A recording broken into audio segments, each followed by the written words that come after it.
नमो विष्णुपादाय कृष्णपृष्ठाय भूतले श्रीमते भक्तिवेदान्त स्वामिनिति नामिने। नमस्ते सरस्वते देवे गौरवाणी प्रचारिणे निर्विशेष शून्यवादी पाश्चात्य देशतारिणे। जय श्री कृष्ण चैतन्य प्रभु नित्यानंद श्री अद्वैत गदाधर श्रीवासादि गौर भक्तवृंद। हरे कृष्णा कृष्णा कृष्णा हरे हरे हरे राम राम राम हरे हरे।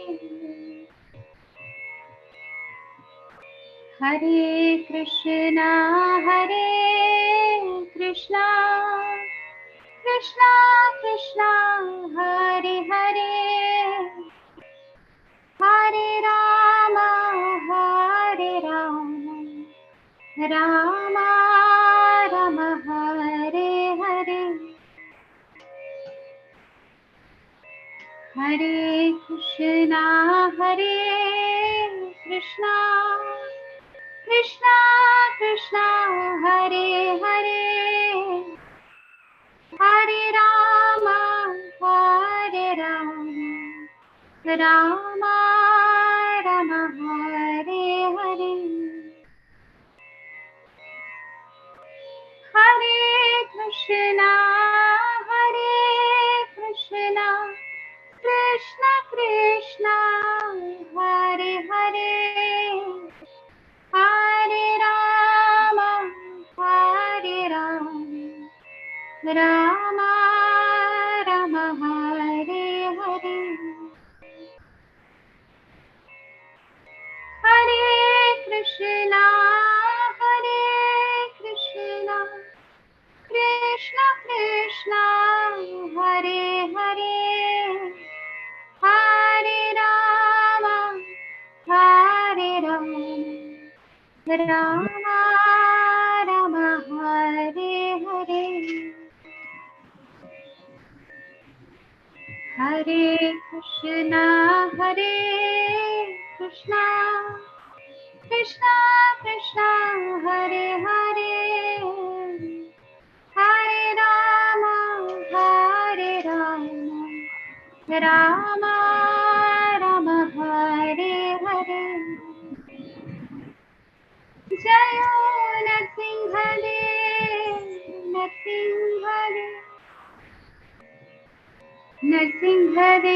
जय नरसिंहदेव जय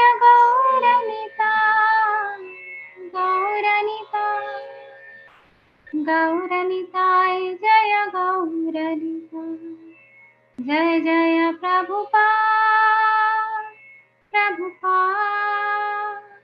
प्रभुपाद जय श्रील प्रभुपाद।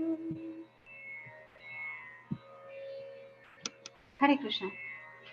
ओम अज्ञानतिमिरान्धस्य ज्ञानाञ्जनशलाकया चक्षुरुन्मिलितं येन तस्मै श्रीगुरुवे नमः।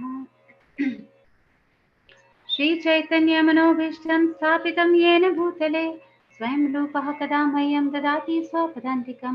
वन्देऽहं श्रीगुरु श्रीयुतापदकमलं श्रीगुरून् वैष्णवांश्च श्रीरूपं साग्रजातं सहगण रघुनाथान्वितं तं सजीवं साद्वैतं सावधूतं परिजनसहितं कृष्णचैतन्यदेवं श्रीराधाकृष्णपादान् सहगण ललिता श्रीविशाखान्वितांश्च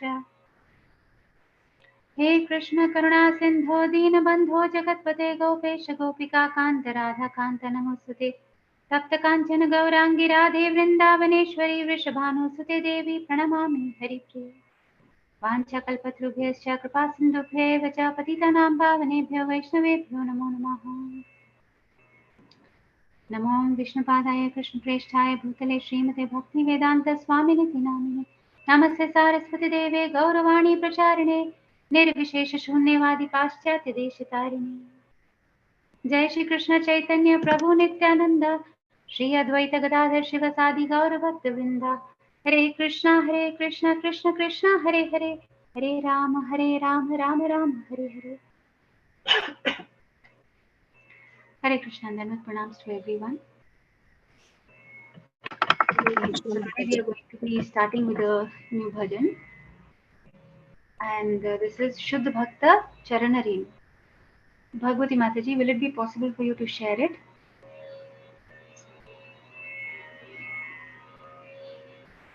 Hare Okay, Krishna. Mataji, sure, Mataji. Hare Krishna. Is my voice clear? Yes, Mataji. Okay. Well, yeah, Mataji. You're having the link, Mataji? Okay, just give me a second. I didn't hear the song name properly.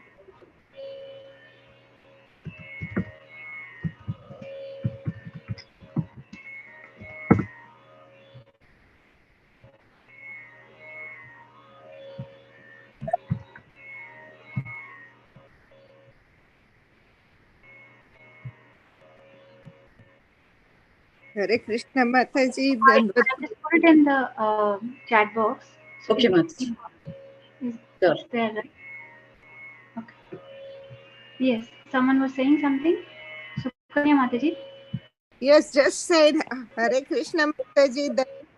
That's Hare Krishna. Hare Krishna. I can now recognize, most of you by your voices. Okay.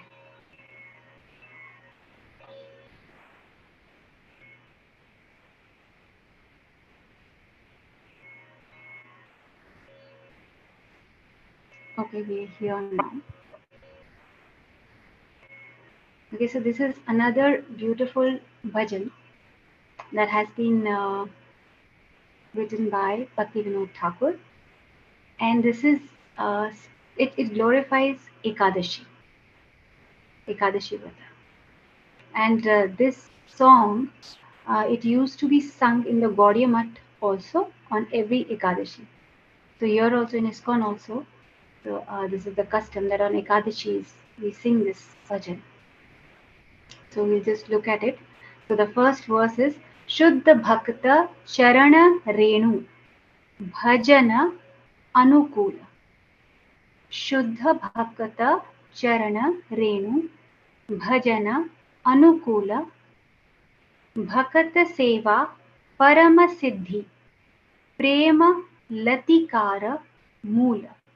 Bhakta Seva Parama Siddhi Prema Latikara Mula. So it says that the Charana Renu of a pure devotee of the Lord, Bhajana Anukula. So that is, what is the Charana Renu of a Shuddha Bhakta? It is Anukul for Bhajan. That means it is favorable for Bhajan. So we find Prabhupada also many times he says that the secret of success in spiritual life is following the instructions of the spiritual master. So when we follow a pure devotee of the Lord, Charana Renu means we are following the instructions of a pure devotee of the Lord. So this is an expression of humility also. So when we are humble to someone, that means we are in a position to take the orders. We are in a position to follow the instruction. So that is the actual meaning and that's the actual application of humility. So Shuddha Bhakta Charana Renu, Bhajana Anukula, Bhakta Seva Parama Siddhi. So what is Param Siddhi? So this is, we have to understand that this language is not something which has been written in a very flowery or a high flown kind of a fashion. It's not like that. This is actually the truth. Bhakta Seva Parama Siddhi. So you have to understand what is the perfection of life. Param Siddhi. Siddhi, not just Siddhi, but it is Param Siddhi. So everyone in this material world is endeavoring for something or the other. So we are working hard for something or the other in this material world. Someone wants a big house, someone wants a good wife, a good son, or a good job, wealth, so many things. So, but what is, and then there are others, the yogis, they are after siddhis. But what is Param Siddhi? Param Siddhi is Bhakta Seva. So that's why it is said that what is the fruit of bhakti? The fruit of bhakti is seva. And seva, it's like it's a circle. Like there is a vicious circle of material existence. So this is also a vicious circle of spirituality. Seva, seva, and then more seva, then more seva, and more seva. It just keeps on increasing like that. So that's the path. Prema lati kara moola. So the bhakti lata that we have, that the mool or the roots of that is basically this seva. So how does it start? So we are following a pure devotee of the Lord, and then we serve the pure devotees of the Lord, and that is what is giving nourishment to our Bhakti Lata Beach. So there is a very nice story about Malti Mataji.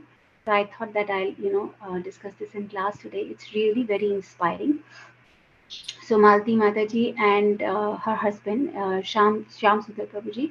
So they were here with Prabhupada in Mayapur during the initial days when the temple was not built, and there were no facilities also. So I hope I'm audible. Yeah. If I'm not, you can just let me know. Yes, Mataji. Yes, Yes, Mataji. Mataji. Okay, perfect. Okay, just give me a second. I'll just fix my battery.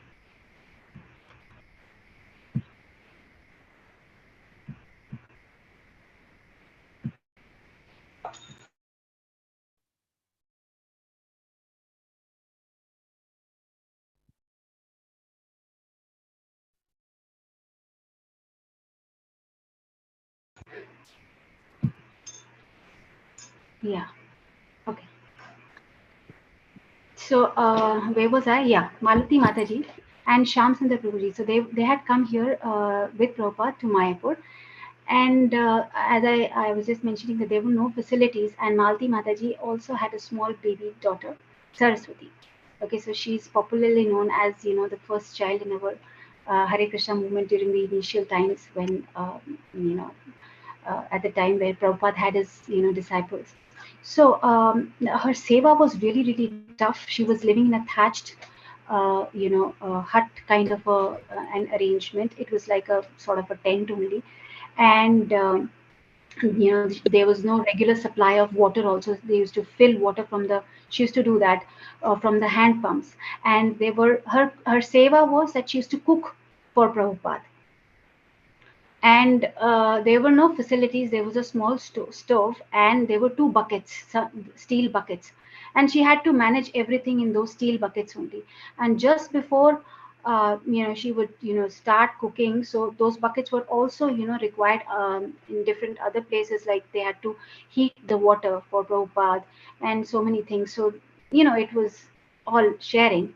And Mataji was she was saying that every day she had to also go, she had to cross Ganga river in Mayapur, and she had to go to the other side, and she had to get the vegetables, purchase the vegetables with the baby. She used to go. So first she will, and in those days, she was white, she was from the Western world, so they would ask more. They would ask 4 to 5 times more than what was the normal rate for Indians. And because she did not know Bengali or Hindi or anything like that, so it was very difficult for her to converse. And every single day when she used to walk out with her baby in her hand, and she used to have an argument with the rickshawala because he used to charge so much. Then again, at the banks of the Ganges river, there when she used to sit in the boat to cross, again she would have the same kind of an argument with the boatman because he would ask more money. Then he would take her to the other side again. He would to cross over and go towards the other side of the bank. Again there was some kind of a tax.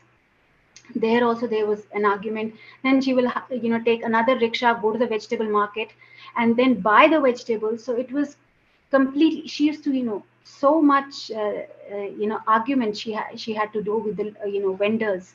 And then the same thing while coming back. So this was her routine, and by the time she used to come back, so she was so filled with anxiety basically. And then uh, that's the way she used to cook.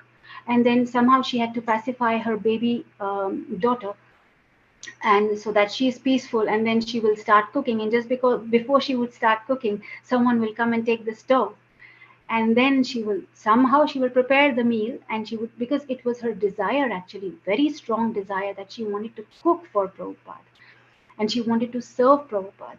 So then she every day she used to do it with so much of feeling. In spite of everything, she used to think every day, how I can make my service perfect, what I can do to please Prabhupada. That was the mood in which she was doing everything. But she was also getting affected by all these things that were of course very tough for her. And it was, they were making her situation was very difficult. It was making her situation difficult. And she used to go back and forth with the treasurer also, because they had limited funds, and she would ask for more money, because the vendors and everyone, they used to ask her so much. But she was denied, because they were also doing their seva as far as the temple management and funding and everything is concerned. So it was very difficult for her to manage everything. And somehow or the other, when she used to prepare and when she used to go to Srila Prabhupada with that prasadam, so Prabhupada used to find some fault that she did in her cooking, or something which was not right. So that also Prabhupada used to point out. So this was continuing. And one day, Mataji, I think it was a little too much for her.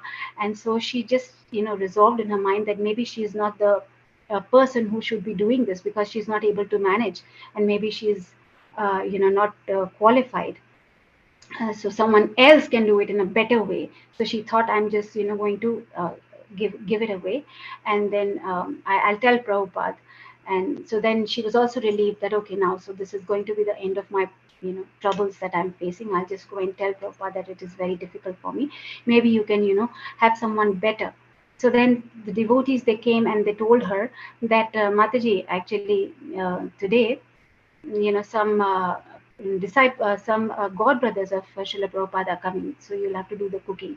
Now, I think Prabhupada only told. So when she went there to talk to Prabhupada, so Prabhupada said, "Where's my lunch?" So then she learned that the other devotees were coming. So then she decided, okay, then let's I'm not going to say it right now. I'll today I'll do the seva, and tomorrow I'll talk to Prabhupada. So then she went, she prepared, and she came. And when she came, so in those times, Prabhupada was also facing criticism from here and there. And one of the points was that a Mataji is cooking for Srila Prabhupada. So it was weighing down on her so much that she was thinking that maybe I'm just not qualified. See, Prabhupada is also facing so much criticism because of me. So when she just tried to open the door of the room where Prabhupada was sitting, so she saw so many other god brothers. They were there with their dandas, and she got a little intimidated. She was feeling, oh, how am I supposed to go inside now? She was hesitant. So she took her sari ka palla, and she just put it till here, so that no one could. And she literally did her dandavats, and crawling she went, so that nobody could notice her. And she put the plate there, and she was just crawling backwards only, and she was moving out so that she's not noticeable. And at that time, Srila Prabhupada said that, see, she every day she cooks for me. He was telling his god brothers, every day she's cooking for me, and every day I find faults. Not exactly find faults. Every day I criticize her. Yeah. But I know that she will slit her throat for me, and so will I for her.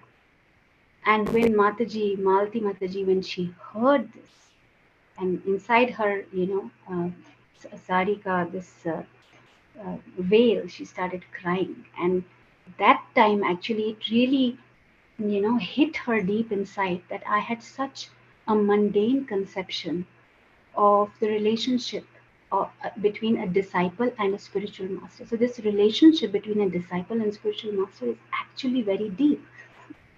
And deep down inside, she shares that I wanted that Srila Prabhupada, I wanted to please him. And actually, my guru, he was helping me to please him, because by telling my mistakes, it's just that I took it in an entirely, different way. I took it on a very superficial platform. My understanding was like that. And so that's how she got back. I mean, she never spoke anything after that. And so yeah, that's what she shares. And we can learn that this is so important, our relationship with guru, because this human form of life, it is a rare boat. And when we have a guru, he is like the captain who can actually steer our boat through the turbulence of this material ocean and take us back to the spiritual world. Okay, so that's the first paragraph. And okay, second, I guess, shall I explain or shall we do first? First paragraph we'll do. Okay, so we'll read the translation and the word meanings. Okay, Bhagwati Mataji, can you read it? Bhajan.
I think word for word translation Yeah. is not working. Okay, it's not there, right? Okay, leave it. Then we'll read the translation only.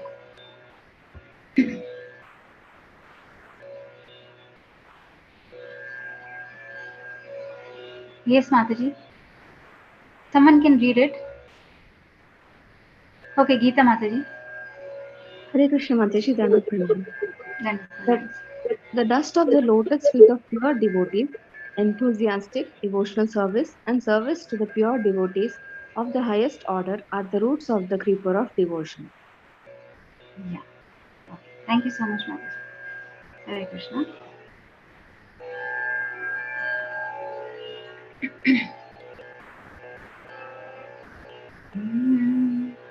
शुद्ध भक्त चरण रेणु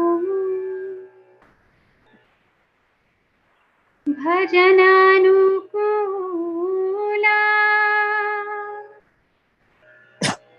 भक्त सेवा परम सिद्धि प्रेमलातिकारमूलम्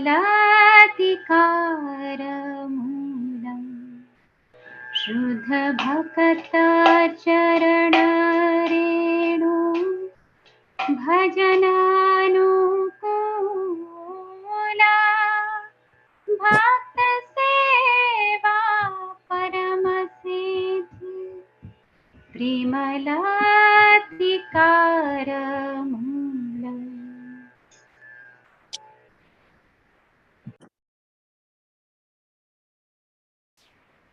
Okay, you can raise your hands for trying.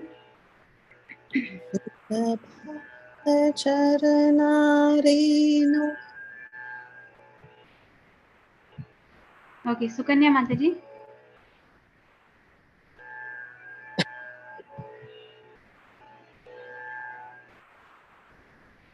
Hare Krishna.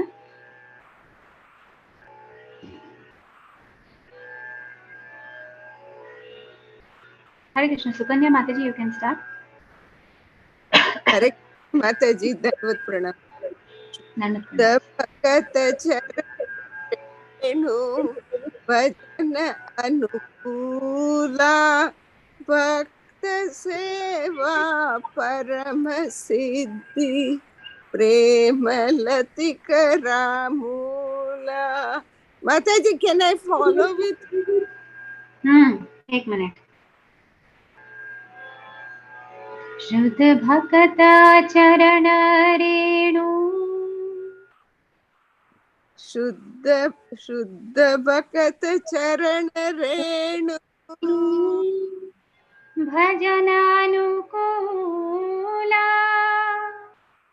भजनानुकूला. भक्त सेवा परम सिद्धि. भक्त सेवा परम सिद्धि प्रेमलातिकार मूला.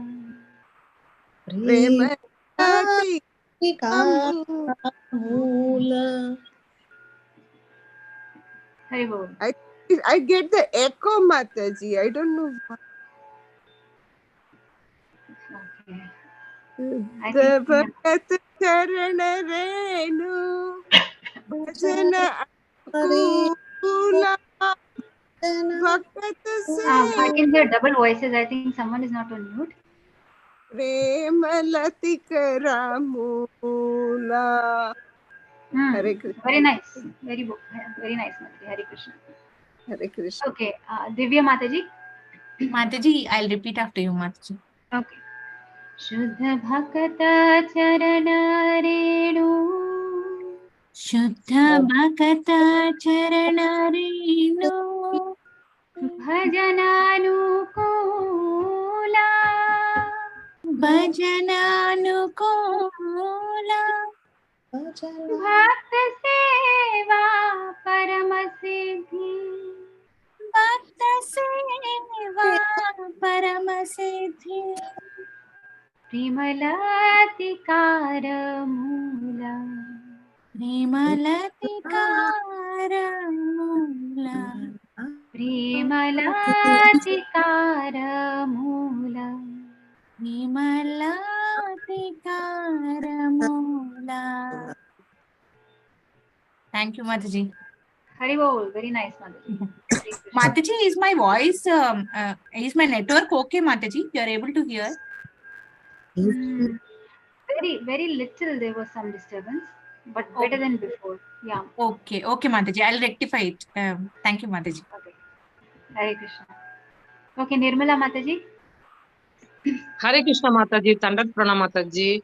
Mataji, I can following Mataji, please Mataji. Okay. I can be following Mataji.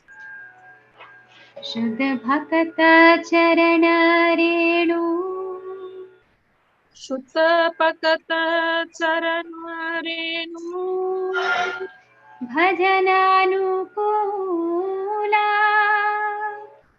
भजनानुकूला. भक्त सेवा परम सिद्धि. भक्त सेवा परम सिद्धि. प्रेमलातिकार मूला.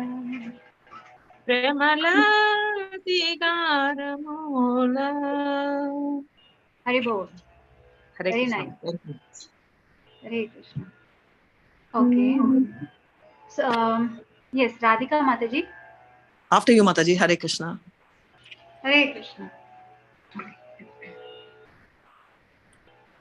शुद्ध भक्त चरण Renu.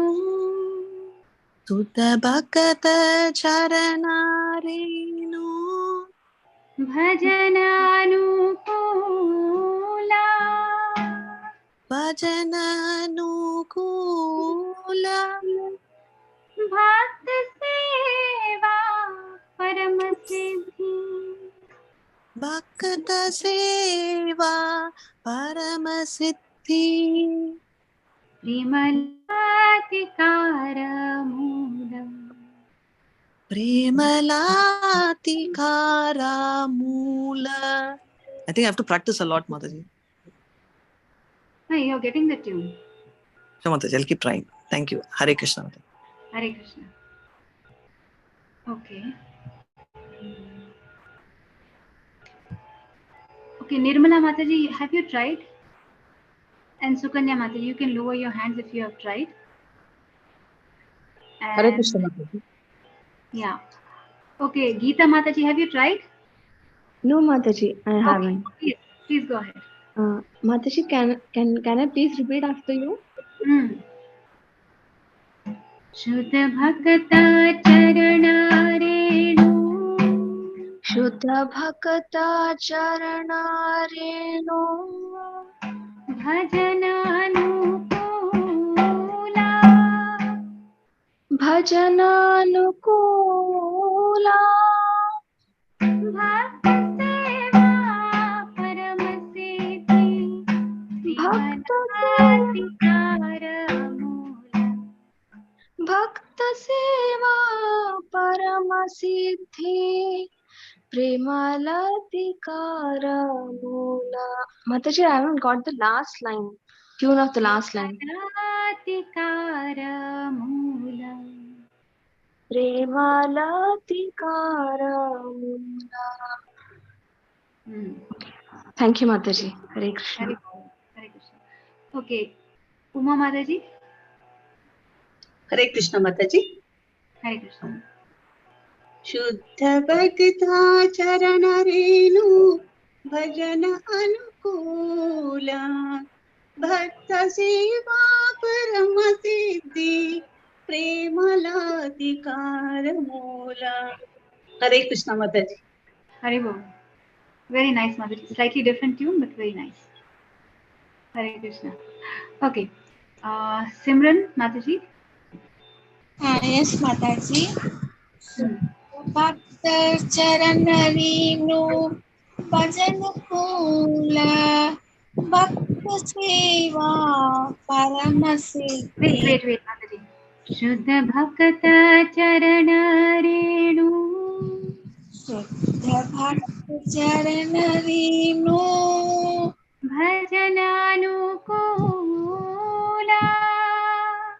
Bhajananukula Bhakta Seva Paramasiddhi. Bhakta Seva Paramasiddhi Premalatikara Mula.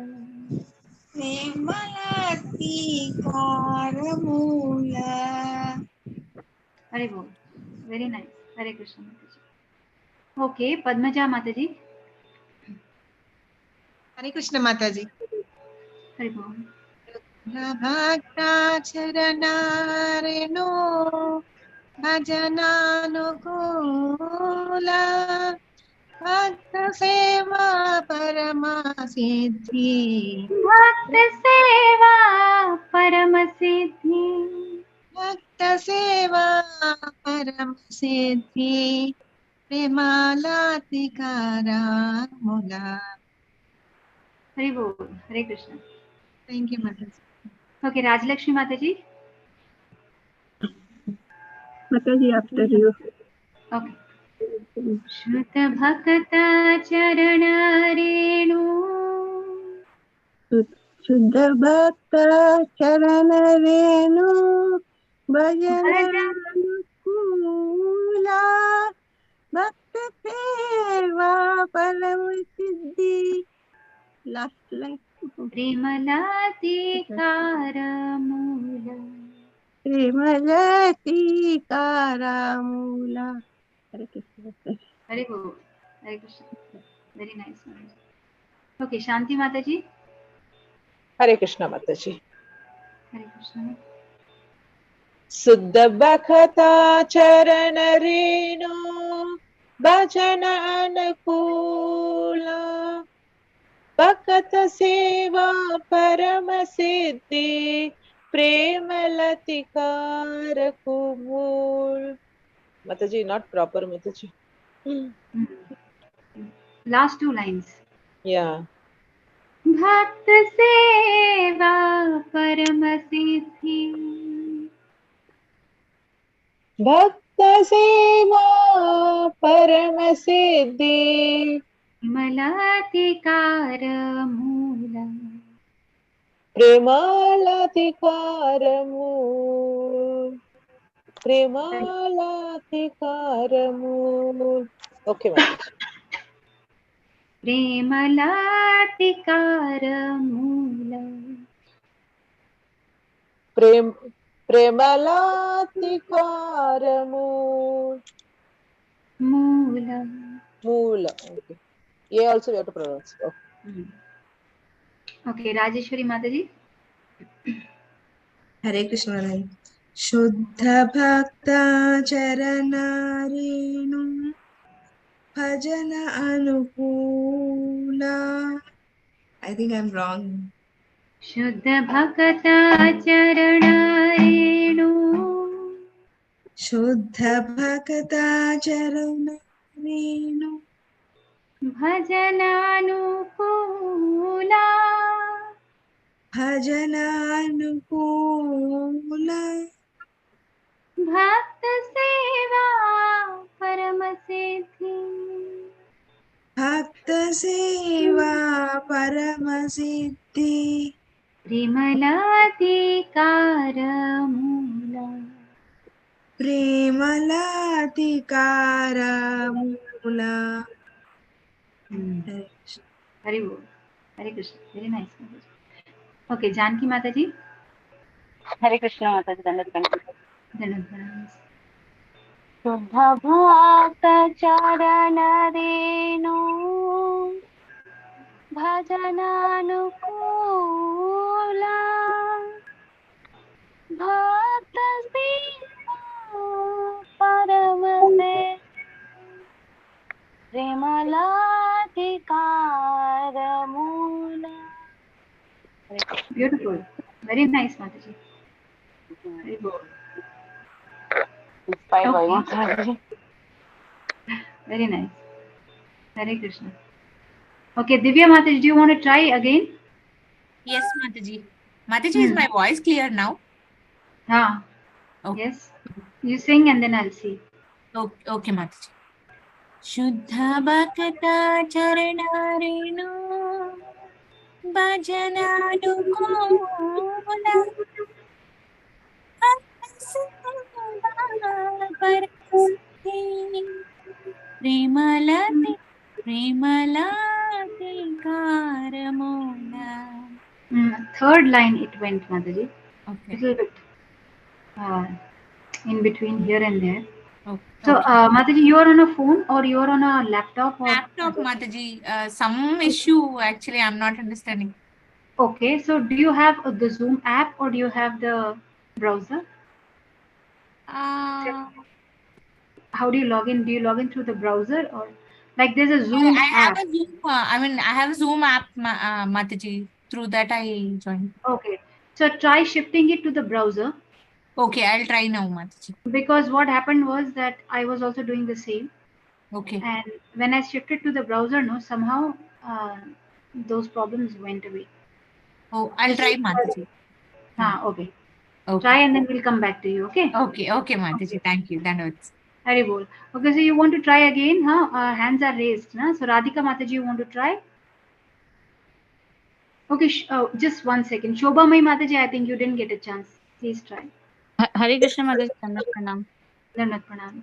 Mataji, sorry, I could not attend for 6 days. I was at Mayapur, so that's why I missed. I don't know how many bhajans was done. I Very missed good. many. Okay, so you had a nice trip, Mataji. Very nice. Yes, Mataji, very nice trip. Krishna Okay. Kripa. Ram Darshan. Okay, yes, Mataji, please try. Yes, Mataji. Shuddha Bhakta Charanarenu Bhajana Anukula. Okay, you will follow me. 1 second.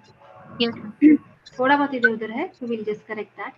शुद्ध भक्त चरण रेणु शुद्ध भक्त चरण रेणु भजनानुकूला भजन अनुकूला भक्त सेवा परम सिद्धि भक्त सेवा परम सिद्धि प्रेमलातिकार मूला Premalatikara Hari Bol. Very nice. Thank you. Hare Krishna. Hare Krishna. Okay, Rupali Mataji.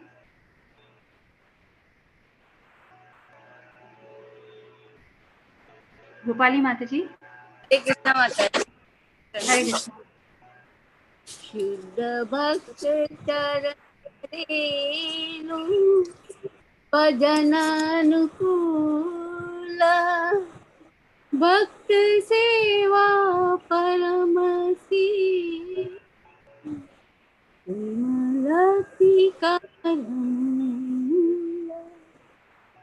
Hari Bol. Well tried, Mataji. Just you have to hear the tune, and then it will be better. The tune you have to follow nicely. Hare Krishna. Yes, Rajlakshmi Mataji, you want to try? Yes, Mataji. Hare Krishna. Hare Krishna. शुद्ध भक्त चरण रेणु भजनानुकूला भक्त सेवा परम सिद्धि प्रेमलती को प्रेमलतिकारा मूला. Hari Bol. Hare Krishna. Very nice, Mataji. Okay, Bhagwati Mataji. Hare Krishna Mataji. I'll repeat after you, Mataji. Okay. शुद्ध भक्त चरण रेणु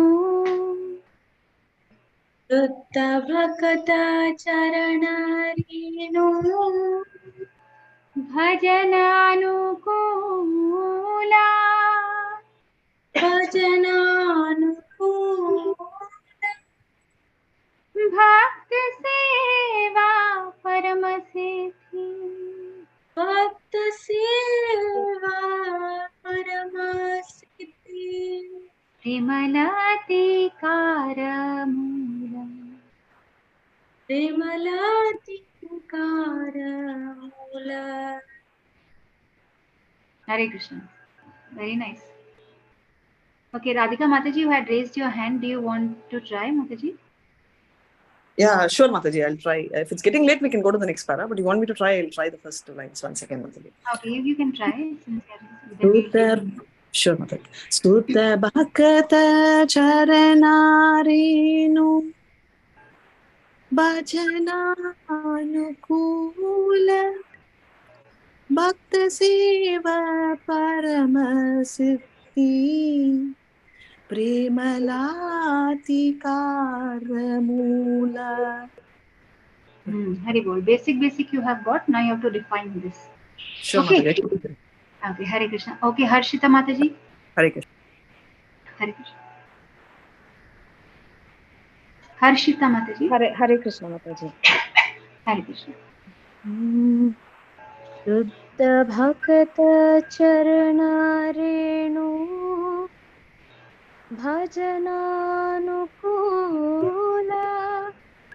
भक्त सेवा परम सिद्धि प्रेमालतिकार मूला. Hari Bol.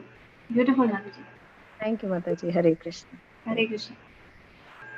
Okay, Padma Mataji. Hare Krishna Mataji. Hare Krishna. Shuddha Bhakata Charana Bhajananukula Bhakta Seva Parama Siddhi Premalatikara Moola. Hari Bol. Very nice, Mataji. So, okay, Divya Mataji, we'll take yours. Like, we'll do the second para. And then we'll take yours first. Is that Okay. all right? Yes, Yeah? yes, Mataji. Yes. Okay. So, Madhav Tithi, Bhakti Janani, Jatane Palanapuri. Madhava Tithi, Bhakti Janani, Jatane Palanapuri. Krishna Basati Basati Boli. Parama Adare Boli. So, this is actually directly glorifying the Madhav Tithi, which is Ekadashi. And there's one more name for it, which is Hari Vasar, I think, yeah. So that tithi in which there is Vas of Hari, or Madhav tithi, because it is very dear to Lord Krishna. And Bhakti Janani because it is the mother of devotion. So this is like really important. Bhakti Janani. So we see that in most of the religions also, other religions also, we see that there is one specific day that is set aside, wherein they will abstain from all the other things and they will just focus on their own religious rituals or whatever. And similarly, we have Ekadashi, that's like twice a month. So we have to do sense control, and there is Upavas. Upavas means Upa means nikat or go near, and Vas means to stay. So Upavas means that we are staying near the Lord. So how do we do this? So we actually reduce our eating and sleeping. And actually, Ekadashi, the way it is, there in the scriptures, the way it is supposed to be followed is actually really strict. We are supposed to not cook only anything, and we should. Ekadashi means we have to fast. But Prabhupada has made these standards very simple for us. We can take some, uh, you know, um, we can prepare some foods. We can offer bhoga, and we can take because if we require energy for our services. But we should take care that on Ekadashi we should not be cooking all those different time consuming variety and feasting kind of dishes. You can cook dosas and vadas and halwas of rajgiras and you know aloo ka halwa, rajgira halwa, this that. There are so many things, so we should try and limit our cooking on Ekadashis to a bare minimum, like whatever we can take to give us energy. Of course, for kids, we have to definitely do, but otherwise, we have to take this Ekadashi as an opportunity to advance in spiritual life, because there is special mercy actually on Ekadashi. Then we can make tremendous spiritual advancement. So we should focus more on chanting, hearing, and reading as much as we can. We can increase our rounds, we can hear more, we can read more. And this is like Ekadashi is like a charging uh, period for a devotee. Spiritually, we get charged up. So that is the glory of Ekadashi. Okay, so we will read the translation. Okay, Padma Mataji, you can read the translation.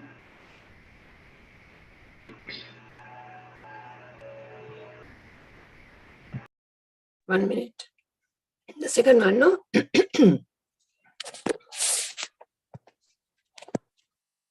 The holy days like Ekadasi and Janmashtami are the mother of devotion for those devotees who respect them. Let the holy places of Krishna's pastimes be my place of worship and bless me. Thank you, Mataji.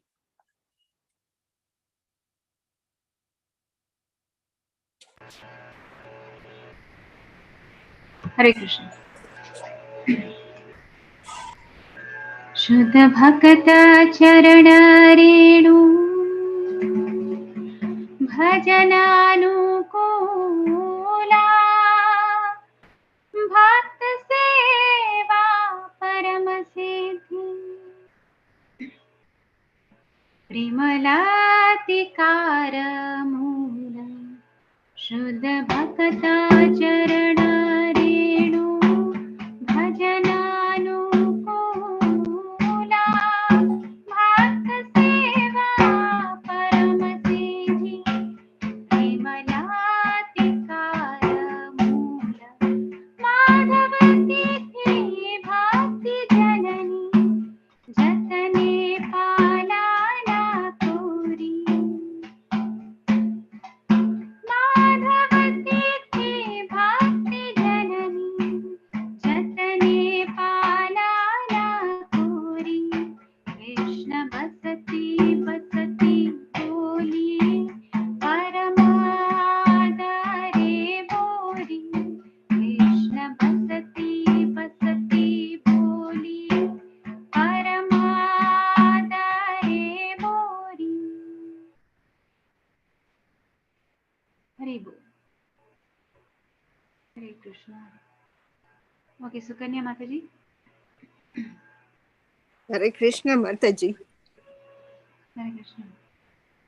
Suddha Bhakta Charana Renu Bhajan Anukula Bhakat Seva Parama Siddhi Premalatika Mula Madhavati. Can I follow Mataji? It goes high here. Yeah. Madhava, like that. आप अपना आपको pitch अपना लो करना पड़ेगा 1 minute. अब वापस से लो. शत भक्त चरण रेणु भजनानुकूला भक्त सेवा परम सिद्धि प्रेमलातिकार माधवती थी भक्ति जननी. Try Mataji. Madhavati Bhakti Janani जतने पालना कोरी. जतने पालना कोरी. कृष्ण बसती बसती बोली. कृष्ण बसती बसती बोली. परमादरे बोरी. परम आदरे बोरी. हरि बोल. हरे कृष्ण माताजी. Very nice. धन्यवाद. Okay, Nirmala Mataji. Hare Krishna Mataji. Hare Krishna. Madhavati Makti Janani Jatane Malana Kori Krishna Vasati Boli Paramadare Pori. Hare Krishna Mataji. थोड़ा ट्यून इधर उधर है. माधवती थी भक्ति जननी. माधवती थी भक्ति जननी जतने पालना कोरी. जतने पालना कोरी. कृष्ण बसती बसती बोली. कृष्ण बसती बसती बोली. परमादरे बोरी. परमादरे बोरी. परमादरे बोरी. Okay, Hare Krishna. Thank you, Mataji. Hare Krishna. Okay, Divya Mataji. Mataji, first one I will try, Mataji. Second one I will repeat after you. Okay.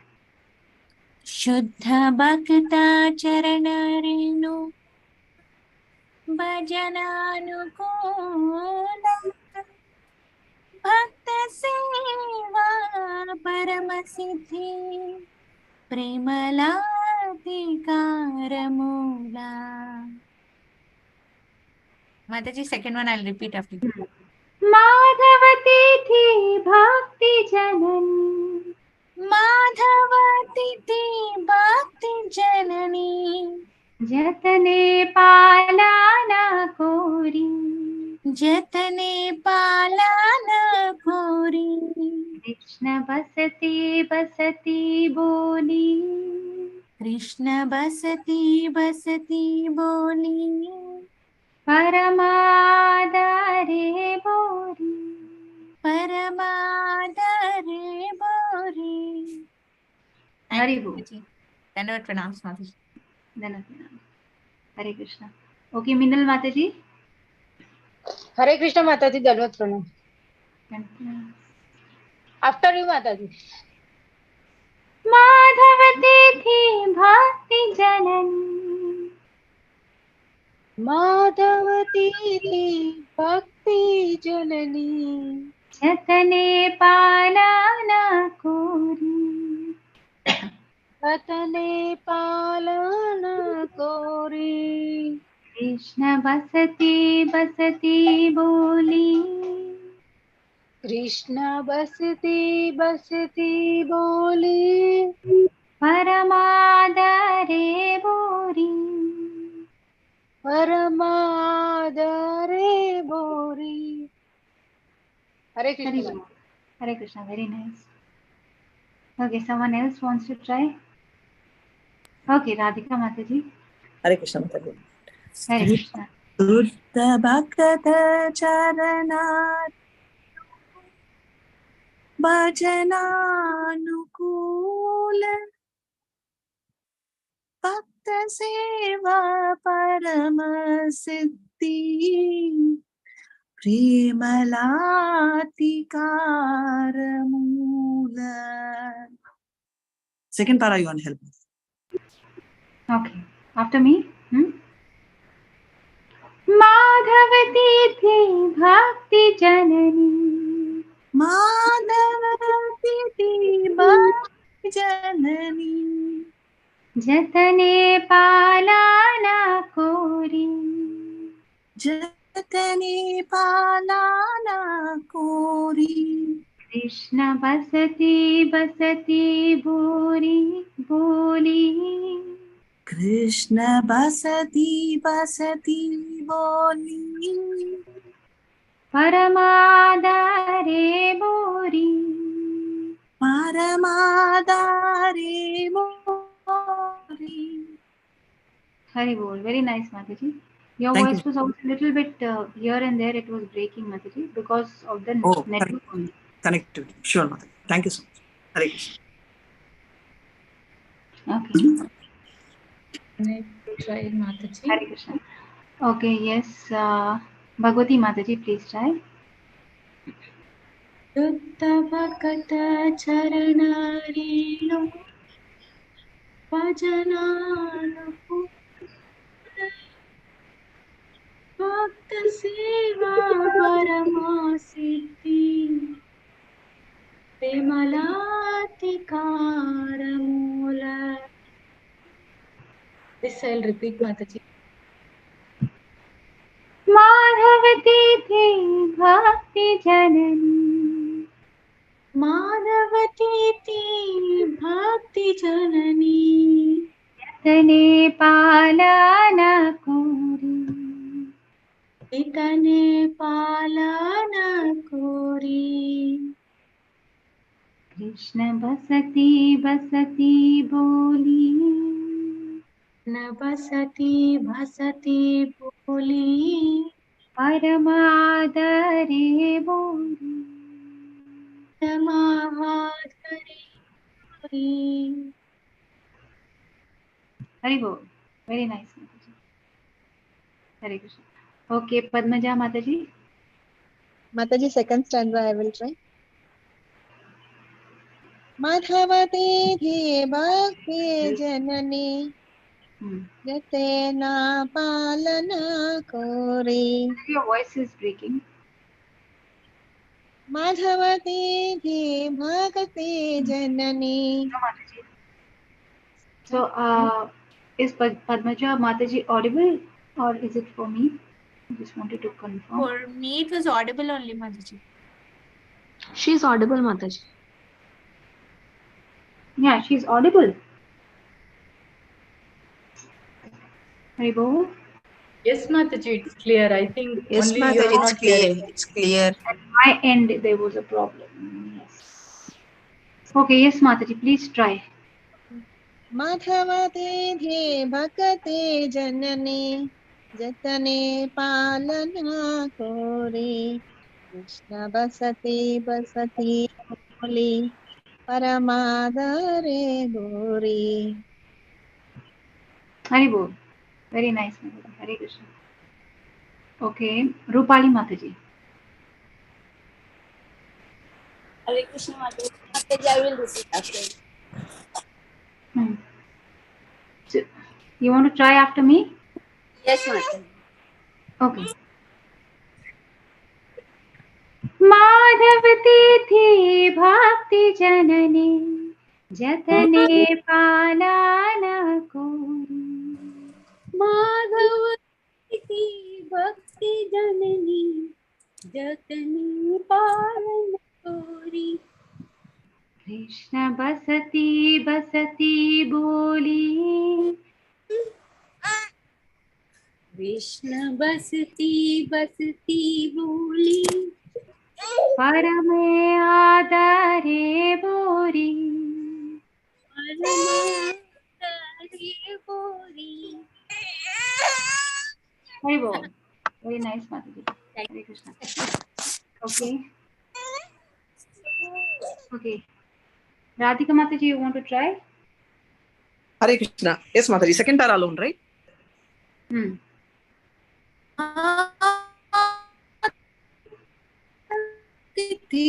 Bhakti Janani. I think not getting it, Mataji. I'll follow you.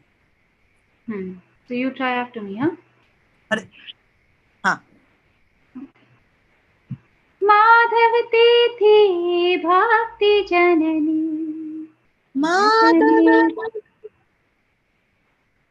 माधवती थी भक्ति जननी